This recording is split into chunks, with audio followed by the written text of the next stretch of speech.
Et on continue avec plusieurs propositions. D'abord, c'est encore un peu la saison de se mettre sous un plaid avec un livre pour découvrir Tu es Pétain de Pascal Chabot. Bonsoir. Bonsoir. Vous êtes donc l'écrivain de ce roman, on va y revenir. Et puis Daisy du groupe Daisy Field, que malgré que vous reveniez régulièrement sur le plateau, je n'arrive toujours pas à prononcer. Vous êtes l'auteur, chanteuse, compositrice de ce groupe. Vous venez nous parler du dernier clip qui vient de sortir, Couler 10. On va 12, pardon. Je vais y arriver. On va en parler dans quelques instants.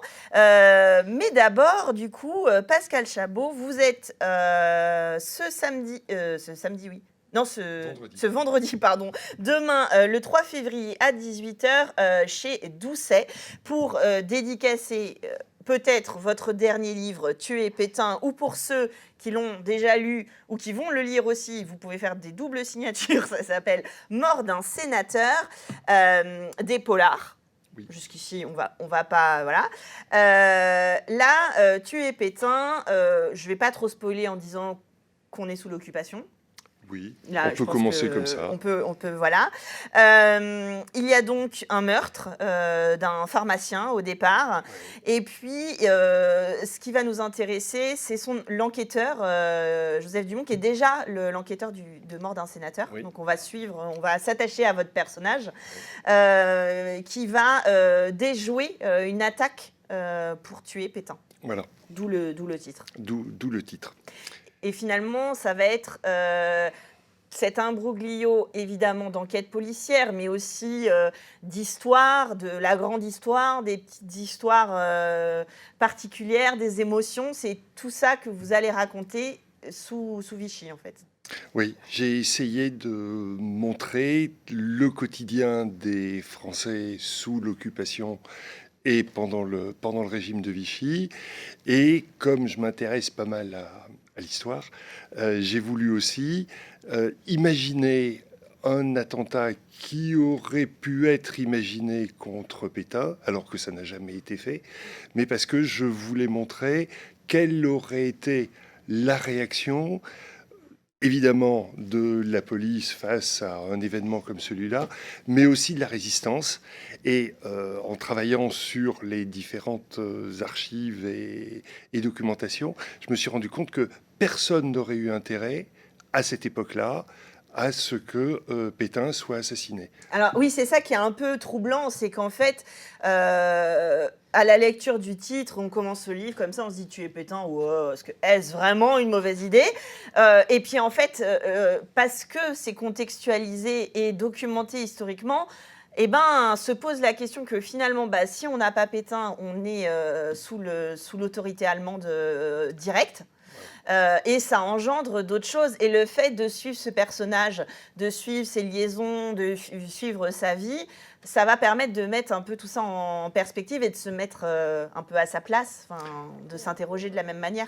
Oui, et puis de comprendre que le personnage de Pétain, qui était emblématique, qui était le vainqueur de Verdun, qui représentait beaucoup, même s'il n'avait quasiment aucun rôle important parce qu'il avait des ministres, et puis à partir de 1942, il y a Laval qui arrive au pouvoir, il était quand même une forme de stabilité par rapport aux risques qu'aurait pu représenter, en effet, l'installation d'un gouverneur allemand qui aurait pris complètement le contrôle de la France, et c'est ce que tout le monde voulait éviter. Pétain, c'était pas forcément la solution pour les résistants qui commencent à se mettre en place à l'époque du roman, à fin 1941, mais c'était aussi un moyen de résister à une future occupation totale de l'Allemagne qui arrive un an plus tard. Enfin, ça, évidemment, personne le savait. Oui, et ça permet peut-être, on le comprend dans le livre, d'installer cette résistance aussi, finalement. Et c'est toujours pour le meilleur ou pour le pire, finalement, il y a une certaine solution qui est donnée là et qui permettent ou pas de s'interroger, de placer des espions, de savoir ce qu'on peut faire ou ne pas faire. Finalement, toutes ces questions-là qu'on ne se pose pas, puisque nous, on connaît la fin de l'histoire. Oui, et justement, l'intérêt de se poser cette question-là à cette époque, c'est de se rendre compte aussi que rien n'est écrit avant. Et comme vous dites, l'histoire, on la connaît, sauf qu'en 1941, elle est en train de s'écrire, Bien sûr. et personne ne peut imaginer, même des fois, de ce que le lendemain sera fait. Bien sûr. Et n'aurait pu le prédire et n'aurait su qu'est-ce qu'on aurait fait, nous, si on avait été à cette époque-là, bien évidemment. Vous parlez justement de la documentation historique. On va peut-être quand même expliquer pourquoi vous êtes intéressé là-dessus. C'était votre métier? Oui, alors j'ai été prof d'histoire pendant quelques années et j'ai toujours essayé d'enseigner l'histoire d'une manière un peu, j'allais dire ludique. C'est pas forcément ludique, mais essayer de montrer aux élèves comment on peut faire de l'histoire autrement que en apprenant uniquement des dates, parce qu'il faut connaître les dates. Les dates, elles sont pas importantes. Ce qui est important, c'est d'essayer de comprendre pourquoi, à telle date, un événement a eu lieu et ce qu'il a pu apporter à l'histoire, justement. Et de réflexion, justement, contextualisée, etc. Ce que vous dites, ce qui est écrit et ce que disent certains de vos lecteurs, et c'est la même chose pour Mort d'un sénateur, c'est la précision historique qui permet aussi de lâcher prise, parce que c'est vrai que, voilà, il y a des auteurs, parfois, on lit des pseudo-biographies romancées ou autres, et puis en fait, ils s'arrangent avec l'histoire, comme on dit, et ça c'est quand ça va encore, j'ai envie de dire. Mais là, évidemment, vous avez ce travail de recherche qui fait que même si les choses n'ont pas eu lieu, c'est des choses qui auraient pu se poser à ce moment-là. Oui, et puis c'est gentil d'en parler parce que justement, moi, ce qui m'intéresse et ce qui m'amuse, c'est de partir vraiment de l'histoire et des événements, et je dirais même du calendrier réel qu'on peut retrouver dans de la documentation sur des sites, etc. Et sachant qu'il y a eu tel événement tel jour, eh ben, je ne peux pas créer un autre événement ce jour-là, dans la réalité, en tout cas. Et c'est ça qui est intéressant, parce que les personnages qui vivaient à cette époque-là, ils étaient sujets aux événements qui se déroulaient sous leurs yeux. Donc j'ai voulu au plus près Vous êtes mis dans leur peau, en fait. J'essaie de me mettre dans leur peau, dire ben voilà, tel jour, il y a l'attaque de Pearl Harbor en décembre 1941. Et ben, elle a lieu tel jour. Et j'aurais pu m'arranger avec l'histoire pour dire bah oui, mais j'aurais préféré que ça soit la veille ou le lendemain. Bah non, c'est là. Donc mon histoire et l'histoire des personnages, elle tourne autour de ces événements qui ont réellement eu lieu. Et c'est cette curiosité qui donne envie aussi d'aller plus loin. Moi, quand j'ai découvert votre travail et l'histoire, alors on a forcément l'impact de Tuer Pétain, qui est quand même un titre, voilà, ça pourrait être le titre d'une chanson, hein, c'est bien fort. Une lectrice qui me disait, alors justement, un événement qui est écrit, s'il s'est passé le matin dans un café dans telle ville, il n'aurait pas pu se passer la veille, ou il n'aurait pas pu se passer le lendemain. Et en tant que lecteur, c'est ce que je disais, ça donne aussi une confiance dans le roman qui nous permet d'avancer en se disant que voilà, cette écriture-là, elle est certes policière, on a envie de savoir si le pharmacien a un lien avec les attentats contre Pétain. Évidemment, il y a l'idée du polar, mais il y a l'ancrage historique qui est quand même très présent, et c'est aussi pour ça, je pense que les lecteurs peuvent avoir plaisir à échanger avec vous, comme demain, de venir, pourquoi pas, vous poser quelques questions. Je ne parle pas de vous mettre en défaut, bien sûr, mais de vous poser des questions. Ah, mais on peut aussi, parce que de toute façon, on en découvre tous les jours. Et c'est aussi ce que j'ai fait. C'est pas vraiment un travail d'historien. Enfin, oui. C'est pas un travail d'historien dans le sens où c'est pas une recherche, où j'ai pas passé une thèse. Roman, oui. C'est un roman. Mais j'ai essayé d'être toujours le plus près possible de l'histoire qui s'est vraiment déroulée et des événements. Alors maintenant, je vous mets au défi d'être nombreux à aller faire signer votre livre pour qu'ils viennent faire des recherches en Sarthe et que ce soit le sujet peut-être, parce que là ça se passe à Clermont-Ferrand, je ne l'ai pas précisé. Donc on a évidemment une autre géographie à la fois esthétique et puis contextuelle. Joseph Dumont, on va le retrouver dans le prochain. Il est déjà parti sur une autre enquête. Il est déjà parti sur une autre enquête qui a lieu en février février 1942, pendant ce qu'on appelait le procès d'Orion, qui avait été organisé par le gouvernement pour juger, disait-il, les responsables de la défaite, qui en gros étaient les hommes politiques du Front populaire. Et il est prêt. Et il est prêt. Et il attend un éditeur. Alors, voilà, si vous êtes derrière et vous êtes convaincu, n'hésitez pas. Mort d'un sénateur, tué Pétain et le prochain. Une dernière question, j'avais reçu sur le plateau Monsieur Minier qui disait avoir une envie d'être dans les équipes de recherche, comme un peu dans les séries policières, pour aller faire ses enquêtes, etc. Est-ce que le fait d'écrire ça, en dehors de la passion de l'histoire, le côté un peu enquête, tirer les ficelles, construire ça, ça vous a toujours passionné ou comment ça vous est venu? Quand on fait de l'histoire et qu'on fait de la recherche, on fait une enquête. Alors il y a moins de suspense, forcément, quoique quand pendant des semaines on est aux archives à essayer de trouver la réponse à une question sur, je pense par exemple, l'utilisation de bois dans des forêts, etc., et qu'on cherche, on a à la fin, quand on trouve le plaisir de l'enquête, le plaisir de l'enquêteur, et de dire, ben voilà, ça y est, j'ai trouvé, et je sais pourquoi on utilisait telle chose. Un historien, c'est un petit peu un enquêteur quand même. Alors, Joseph Dumont, il a peut-être un tout petit peu de vous. Peut-être. Peut-être. À découvrir. Tuer Pétain est mort d'un sénateur de Pascal Chabot dans toutes les bonnes librairies. Et je rappelle, au Mans, il est demain à 18h à Doucet, à côté de la place de la République. N'hésitez pas à aller le rencontrer. Merci beaucoup de nous avoir donné une petite envie de lecture. Daisy, je vous retrouve avec Daisy Field dans l'album Paris Dolly. J'ai réussi, hein, vous avez vu, ouais, voilà. Vous avez sorti un clip, on va en voir un extrait, mais avant, ce clip, il a été fait, désolée, hein, je suis un petit peu chauvine, un peu cocorico, il a été fait en Sarthe, à Joué-l'Abbé. Il a été fait en Sarthe à Joué-l'Abbé d'une part avec une classe de CM2, avec l'EHPAD Jaurès au Mans et avec l'IME Maléco au Mans. Voilà, donc c'est un projet sartois et participatif avec tous ces comédiens amateurs de différents âges et de différents horizons. Et donc, on vous retrouve dedans.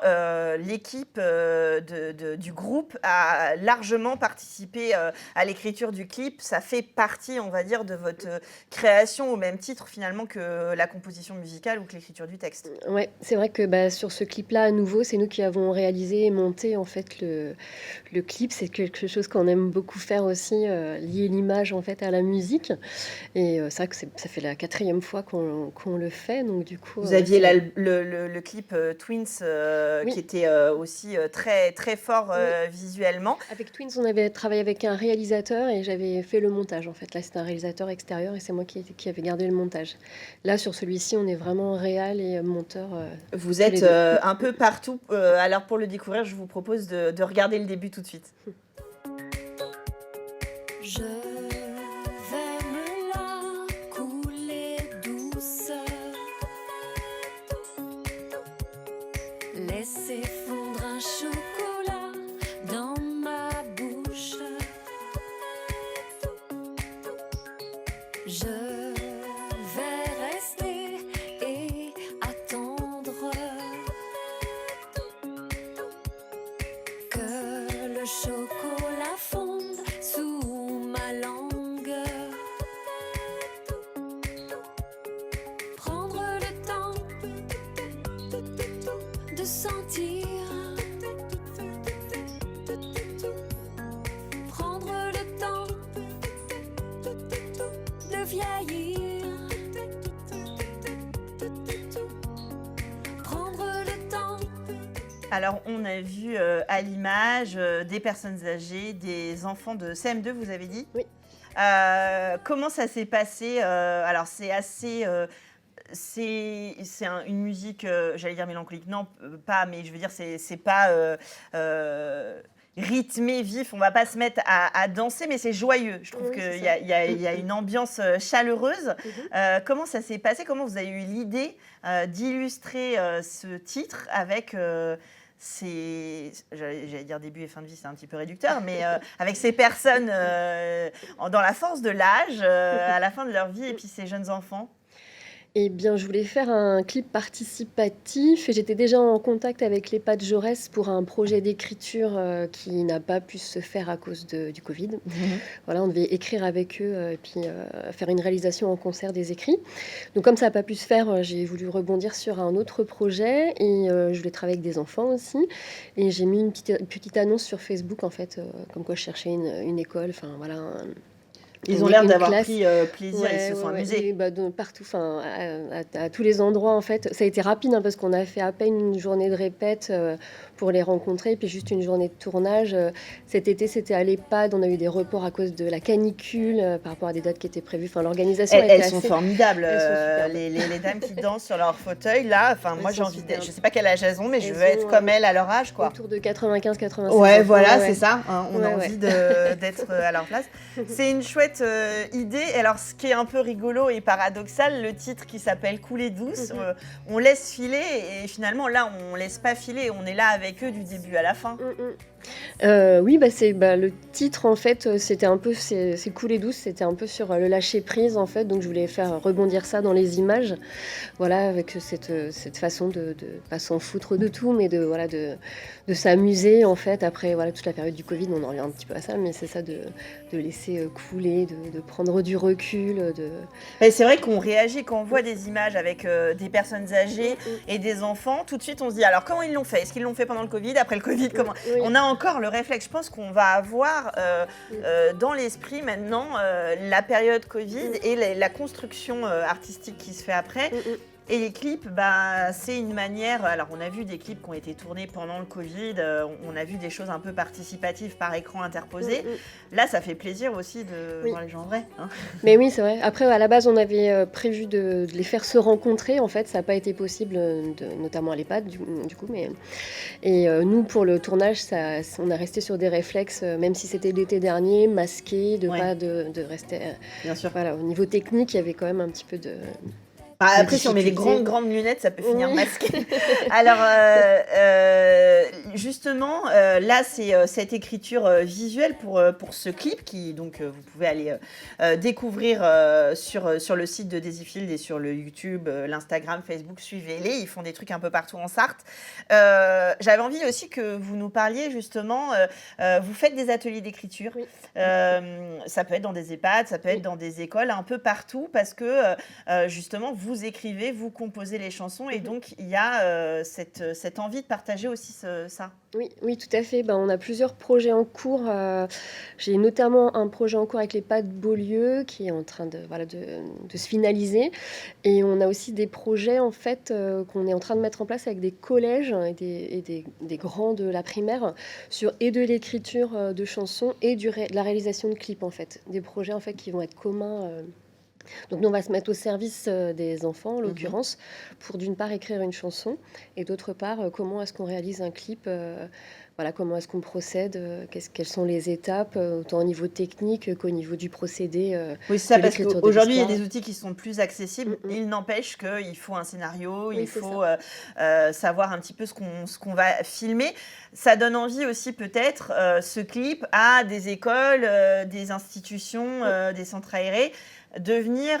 C'est une des manières aussi de faire vivre le spectacle vivant et d'avoir le lien avec les artistes. C'est important de vous contacter, de faire des projets avec vous au long cours, parce que quand vous n'êtes pas sur scène ou en train d'enregistrer ou de tourner, ben voilà, vous écrivez, vous travaillez et autant le partager. Oui, c'est ça, c'est une démarche qu'on a depuis longtemps, avant le Covid. Du coup, en 2019, j'avais déjà fait un projet d'écriture et de composition avec une école de musique, avec des médiathèques aussi, bibliothèques, médiathèques. Donc c'est quelque chose qu'on aime bien, en fait, pas seulement rester, comme vous dites, du coup, sur scène, en fait, en représentation, C'est mais ça. aussi partager notre savoir-faire, nos expériences, voilà, avec Et puis les de gens. toute façon, des plus petits aux plus grands, il y a une espèce de fascination quand même envers l'artiste, de voir un peu comment ça se passe derrière. Est-ce qu'on est capable de faire ça? J'imagine qu'il y a toujours un petit peu d'émerveillement avant de pouvoir travailler avec vous et de casser peut-être cette distance qu'il peut y avoir. Oui, c'est vrai que parfois, surtout les enfants, enfants, en fait, ils sont assez attachants parce que souvent, ils nous demandent si on passe à la télé, enfin, quel degré de célébrité on Oui, peut oui, c'est avoir. ça. Bah, voilà, nous, on est à une moindre mesure, mais c'est vraiment leur réflexe, en fait, donc c'est assez rigolo. Et après, comme on a une approche voilà, très, très simple et très ludique, le courant passe toujours très, très bien. Et très Et très humaine. vite, Et ouais. c'est à ça que ça sert la culture aussi. Allez voir, faites exploser le compteur de Coulée Douce. Et puis, si vous êtes enseignant, vous travaillez avec des enfants, des personnes âgées, ou nous, les adultes en médiathèque ou je sais pas où, voilà, on a des artistes sartois avec lesquels on peut travailler. Daisy Fields, alors, est-ce que vous avez une date en Sarthe à nous donner pour venir vous voir en concert? Pas pour le Pas pour le moment. Là, moment. on est plus sur de l'écriture. Moi, je suis partie en stage 15 jours en janvier pour moi, en fait, Pour écrire, pour écrire, oui. voilà. Donc, et puis bah, là, je vais me remettre à composer aussi sur les prochains mois. Et puis, comme j'ai d'autres projets aussi en jeune public à côté, je suis toujours pas mal. Donc, ça va être plutôt pour l'été. On essaie de préparer une tournée là dans le sud de la France.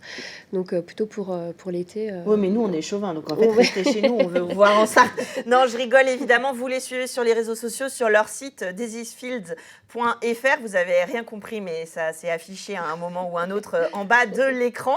Merci, Daisy, d'être venue nous en parler sur le plateau. Pascal Chabot, merci d'être venu nous présenter Tu es Pétain. Vous le retrouvez, pas Pétain, mais Pascal Chabot, demain, le 3 février à 18h, oui, à la librairie Doucet. Et nous, on continue la programmation culturelle tout de suite.